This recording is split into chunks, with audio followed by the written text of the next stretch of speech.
আজকে ঢাকা বিশ্ববিদ্যালয়ের 105 বছরের ইতিহাসে প্রথমবারের মতো এমন একটি ছাত্র সংসদ নির্বাচন অনুষ্ঠিত হলো, যেটি অন্তর্ভুক্তিমূলক, গণতান্ত্রিক এবং প্রতিনিধিত্বমূলক নয়। ডাকসু নির্বাচনের স্টেট স্পন্সার্ড নাটক হইয়ে ছাত্রলীগ সভাপতি নির্বাচনের পরই নতুন আলোচনার জন্ম।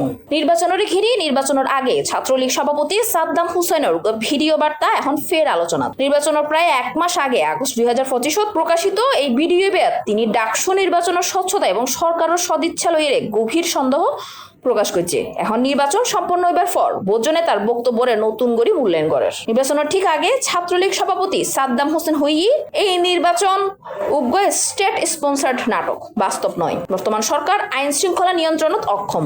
জনগণ প্রকৃত গণতান্ত্রিক প্রতিনিধিত্ব স্যার গণতন্ত্র ফিরে আনতে ফ্যাসিস্ট সরকারের প্রত্যাহারই একমাত্র পথ। নির্বাচনের আগে ছাত্রলীগ সভাপতির বক্তব্য এখন নতুন আলোচনার জন্ম দিয়ে। তার সংখ্যা কতটা বাস্তবই তা লইয়ে বিতর্ক থাইলেও বিষয় নিশ্চিত, ডাকসু নির্বাচন এখন শুধু ক্যাম্পাস কেন্দ্রিক নয়, বরং জাতীয় রাজনীতির প্রতিবিম্ব ওইটি।